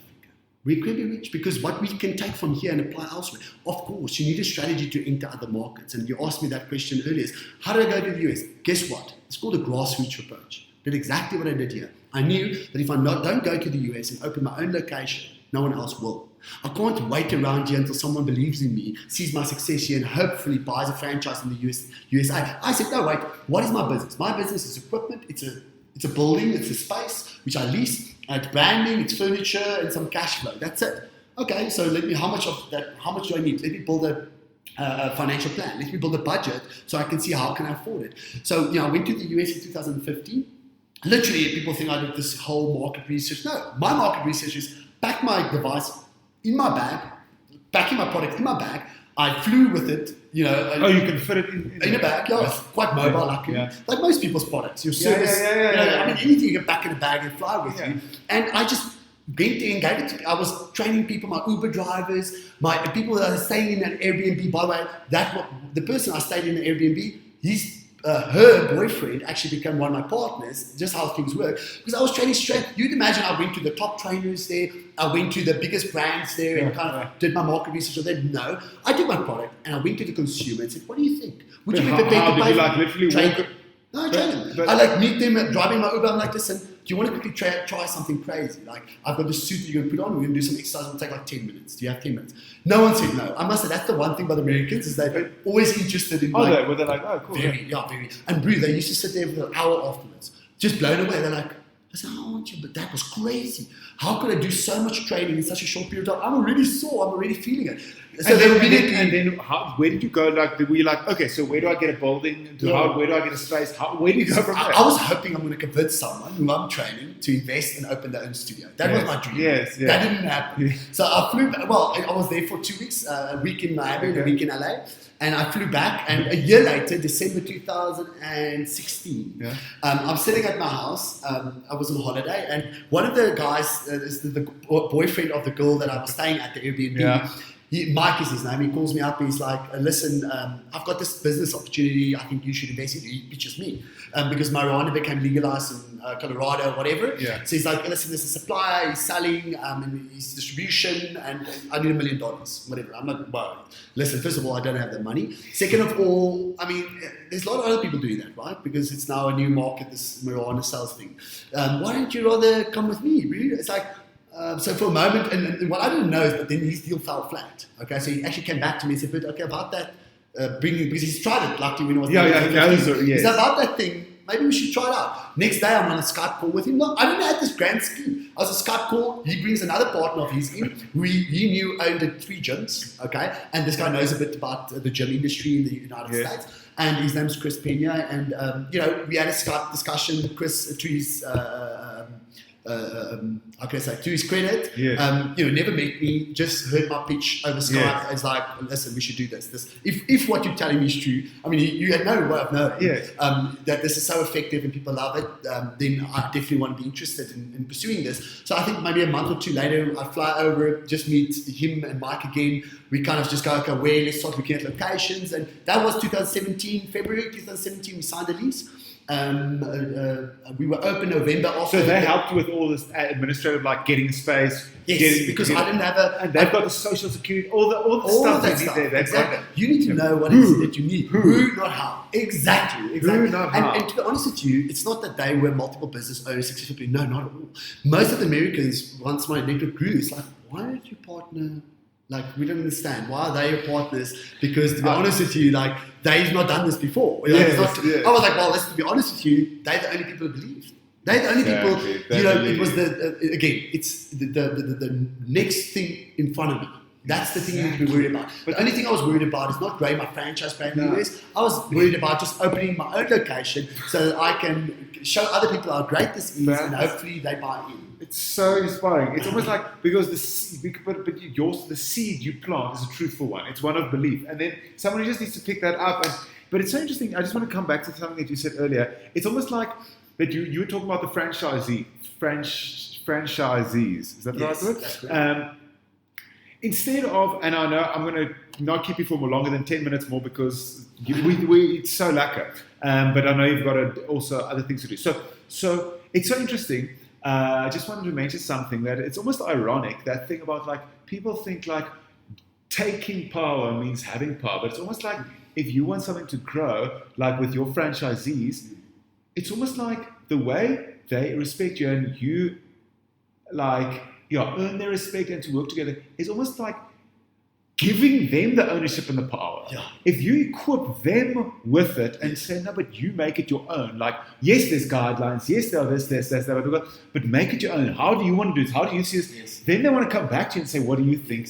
But it's almost like the more you give, the more they want to, it comes back to you. It is very true. For franchising especially, you're touching on something very valuable, and I know we're limited on time, but and I want to acknowledge this too, because one of my franchisees will listen to this and also say, yes, there is still a disproportionate power imbalance between franchisor and franchisee. And that is the nature of the business, which we need to defy.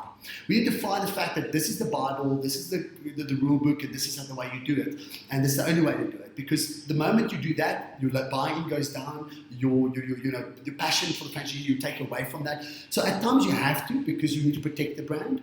But that's not the fun part of the business. That's really the hard part. Is how do we create guidelines? You need to be almost the principal and go to school at the same time with them. Yeah. So, and obviously you can imagine if you're at school and they might not respect you as the principal, and vice versa. So it's a very, very that is the tough part. I think that relationship management and franchising, overcoming franchisor conflict.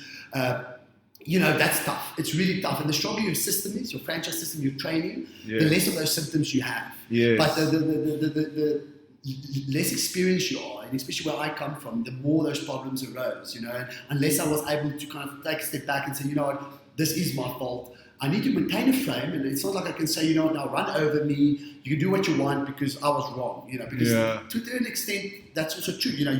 As a franchisor, you make mistakes, and unfortunately, franchisees pay for those mistakes. Not just them. I mean, we also pay for that mistake, definitely.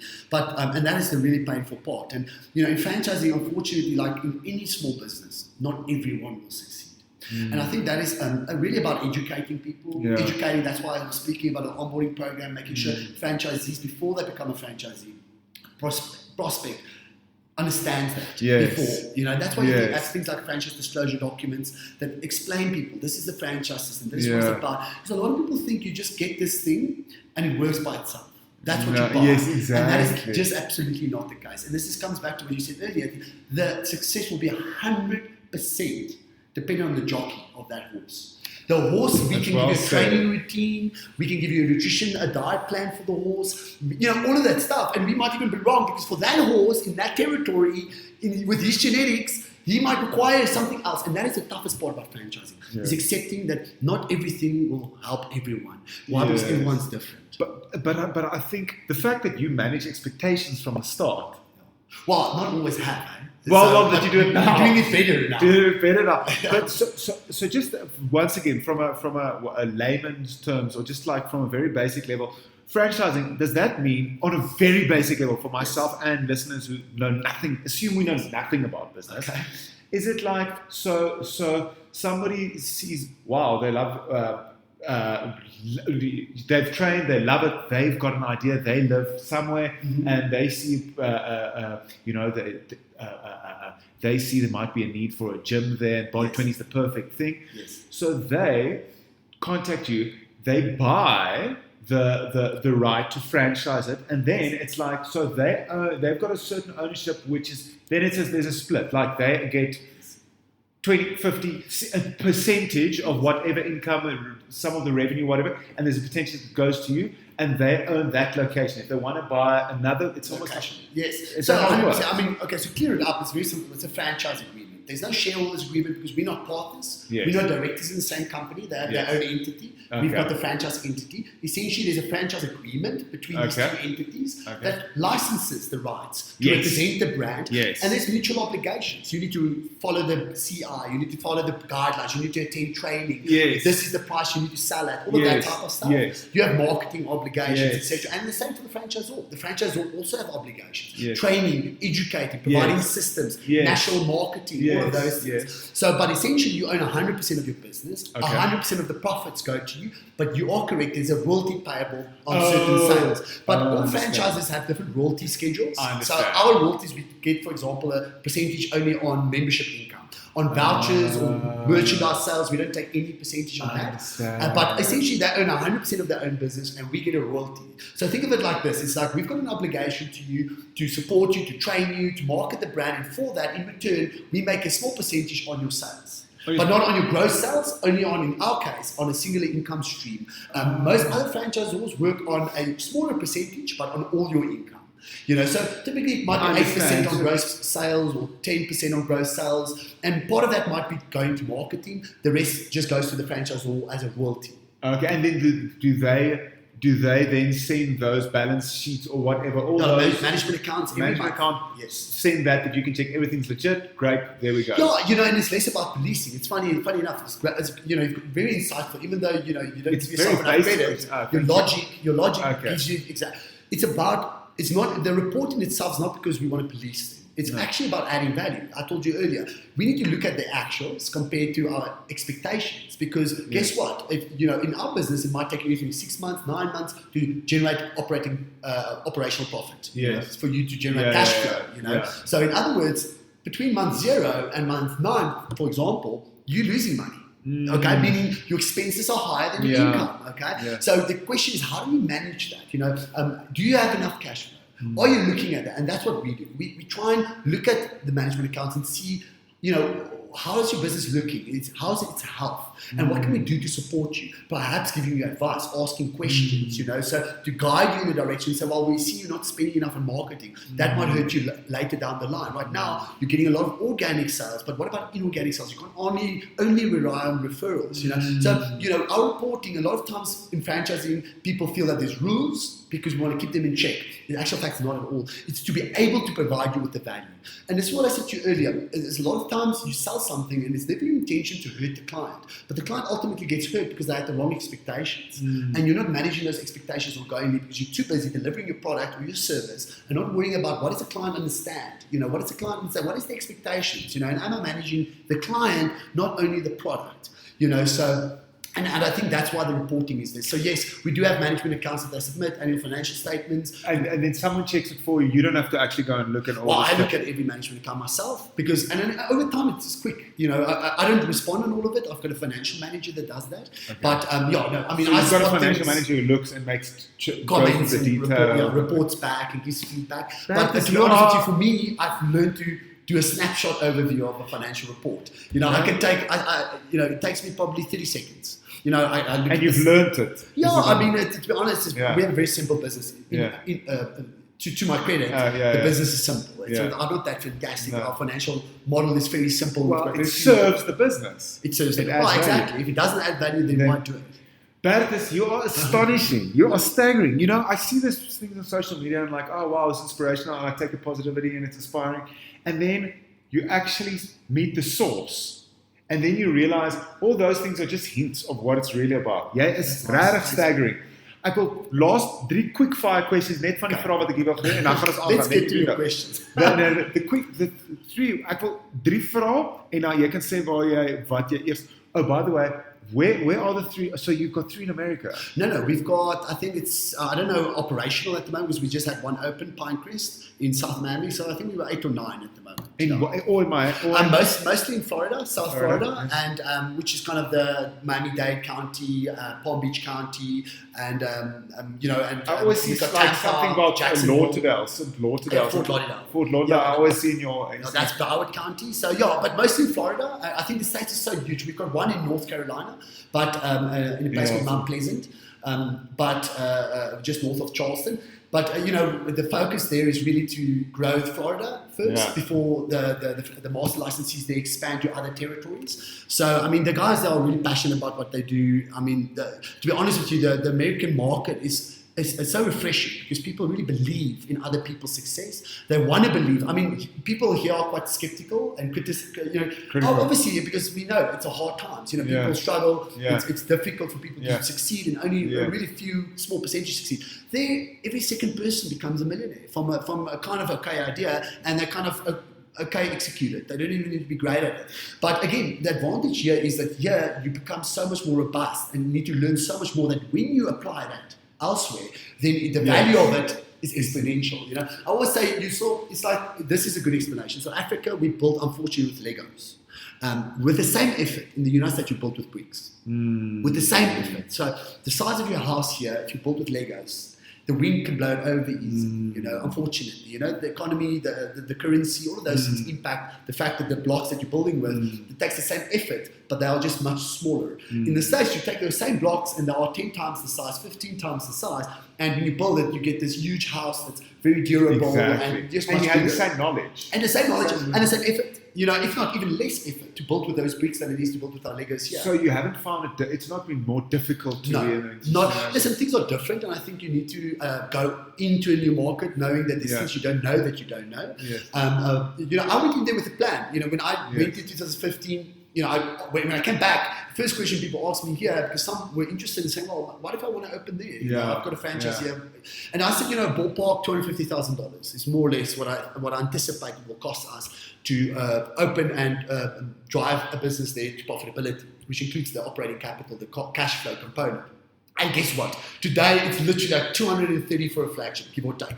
I could have told you that just from instincts, and it's not because my instincts were so great, it's just, when you're so in tune and so passionate, then a lot of the things that you kind of feel and believe early on becomes true because eventually you make them become true. Yes. You need to be careful of that because you could have beliefs that kind of direct you in the wrong direction too. Yeah. But I think that I had a plan when I went to the US.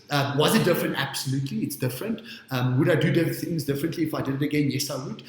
But was it vastly different from the product? No, we still serve people. Yes. People are still the same. Yes. Human body physiology is not really different from here to India. Your machine is the same here and that side. Yeah, exactly. But product, the client is a little bit different. The expectation. I mean, to be honest, Americans are very hard to please. Much hard. No, so that's the one thing. On the one side, they're very optimistic about business, but as a consumer, they're incredibly hard to please. Yeah, very hard. We don't even get, but that doesn't matter. I don't even have to get, because just by speaking to you and talking about you talking about the product, we don't even have to get. Now, I was reading up and I saw EMS, the training, but I'm not even going to get into the technical part now. I don't think this feels like a little bit of a business masterclass to me. I think just by hearing your story, I'm keen to. Well, I had a bit of a bug this weekend, so I'm now, but I'm not exercising this weekend or whatever. But I'm keen to sign on sometime and try it out. Where did my last question is a quick question is, where did the name come from? Yes. Because obviously it's 20 minutes. To be honest with you, this is the funniest story. It's 20 minutes, so that's Yes. where Body20 comes from. So Yes. I'm spot on that. And by the way, a lot of people ask that question. And it's really the 20-minute workout. It's about time. We really sell time, Yes. We give people a quality workout, which will take you hours in the gym to go isolate those muscle groups. We give it a full body workout in 20 minutes, where all the muscles are activated at the same time, saving you huge time. But the name, just to get back to it, it was actually, I got a letter from someone that says, you're kind of copying a name that I'm using at the moment, at the time when I started. Yes. Okay, and I was like, oh damn it, someone why are you being like this? I'm not infringing on your. I didn't even know about your brand. What was the name there? Also Body20. Oh, did you have a different name? Different name. No. So because of that, I went like, oh, so what? And it's just like friends speaking type of thing. I was like, oh, okay, that sounds okay. Let's go with it. So people think that this is master plan, and meantime, most of it is comes kind of by mistake. Yeah, it's exactly. Well, it's an accidental thing. It's an accidental thing. Most of your success will come from the things that you're not in control of. And that is a very powerful thing to understand and accept. Is that if the driver and the seed and the will is right, I agree. Yeah, of obviously. course. Yeah, you need to have the passion and you need to be willing to sacrifice and work hard, of course. But everyone does. I think that's the one thing. I think society and the success myths that are going around is kind of geared towards the people that work hard succeed, and it's not true, guys. Effort alone isn't going to get you there. It's an effort and strategy. Yes. That will give you success. Am I right if I talk about strategy in my industry? Sometimes it'll be instead of doing 10, whether it's auditions or connecting with people, 10 whatever, sometimes it's just one email. It's one. And it's to the right person in the right time, intention. with right intention in the right way. Yes. But how do you know what's right if you've not asked yourself, what is that one thing that I spoke to you about, that one thing? If you don't know what your one thing is, then your first thing to do is to find out what is your one thing. Exactly. So for you, as someone who knows you, Yes. you connect incredibly well. You connect on screen, you connect off screen, and you make people just excited to see more of you and to hear more of you. And it's really about how do you pursue that as your core purpose? Yes. About connecting deeper, connecting more. Exactly. And if you pursue that, then suddenly your priority list becomes a success list, which might just say, who's the most important thing? Who's going to be most impacted by my connection? And guess what? It might not even be the most logical business decision, which then ends up leading you to your most success. So. Bertus, you are incredibly. I know I said, but the last thing I want to do, really, please, quickly, in there is I want to just ask how, because you do sound, you've got so much incredibly. I'm so enthused by speaking to you. Really, I am, and I'm not just saying this. I am. It's amazing. And irrespective of I'm going to try Body20. I'm actually going to see where the closest one to my house is, and I want to do it proper customer style. Which area do you start? Melrose North, close to Ilovo, Wanderers. Oh, fantastic. So there's a Body20 right there, Bluebird, I think. Okay, yes. We've got Ilovo Muse, we've got Athol Square, yes. We have Melrose Arch. Oh my There's a couple there in your area. I'm going to check it. I'm going to do it as a proper customer. I'm going to check. Well, all our first sessions are free because you cannot possibly know if this is something for you unless you try it. And then also part of our assessment is we look at what you want to achieve and try and kind of give you a professional recommendation. Yes. So we understand what your needs are. Okay. And then I want to ask, what does a day in your life look like? Yes. A normal day, because, and you don't have to take us through everything, but just snapshots, because I'm like, the energy you speak of and the things you get done, sounds like you've got 60 hours a day. Obviously you don't, but do you So you wake up, then you go training. Just I just want to hear, map it out, snapshots, and then I'm going to let you do the rest of your... It's fine. No, this is what I'm very passionate about. So I appreciate you giving me the opportunity. I've learned so much. I'm going to listen. I'm sure I'm going to drive my car and listen to this again. I'm serious. And I'm taking massive... Thank you. No, okay, you know, okay, so routine, I mean, it's very uncomplicated. First of all, I make my bed. You know, I'm very obsessed about it. You know, it's kind of small things that I need to do in order to kind of feel good about myself. Yes. It's about changing your state. I think this is the big important thing. Is people need to understand, where does good results come from? Good results come from feeling good. No one delivers quality work. No one gives quality results unless they feel good. Okay? Now, the question is then, what makes you feel good? That is ultimately where your routine should be based around. And I'm not saying feel good. You might feel good by drinking alcohol, but the results of that is not necessarily good. So it's not just about feeling good, it's about looking at what gives you the best results. Yes, sustainably, but what gives you the best results in your relationships, in your business. And trying to kind of create a habit surrounding that, you know, what gives me that state in which I then achieve great things. So for me, I achieve great things when I wake up. Anything between, well, I mean, I've got the kids because I've got the kids every second week, so dropping them at school means that I have to wake up at least at 6 o'clock. But typically I wake between 5:30 and 6, even if the kids aren't with me. I make my bed, I read. Anything, the first thing I do is, because my day gets crazy, I try and find 20 to 30 minutes to read the book that I'm busy with, okay? And it's just, you know, the thing is this, if you're not a reader, don't think I am. I am the farthest from it. The one thing I decided when I started reading again, because I think we're all negatively indoctrinated by reading, being forced to read at school, reading stuff you don't care about, that doesn't matter, doesn't add value. First of all, find what you care about and what's interesting for you. Start small, you know, and just do it. And don't feel bad if you read 1 page, 10 pages, 50 pages. The biggest thing I see all the time is people tell me, but I've tried and then get stuck and I feel guilty not. Listen, I never feel guilty. If I read 1 page, half a page, 1 sentence, I don't care. I feel great. I make sure I pat myself on the back and go, you know what, Bert, you read today, you know. So if I read, no matter how much I read, I get it done. You know, some days I read more, 50 pages. Other days I read 2 pages. Then I read 15 pages, and I don't punish myself for it, because then I'm negatively reinforcing something that I want to enjoy. So I wake up, make my bed. I always start reading first, and then kind of at the end of my reading, I drink a coffee because it gives me an extra boost to read a little bit more. And then it will be like 7 o'clock. I'll take the kids to school. I typically read while they get ready, because it's the only time I kind of have.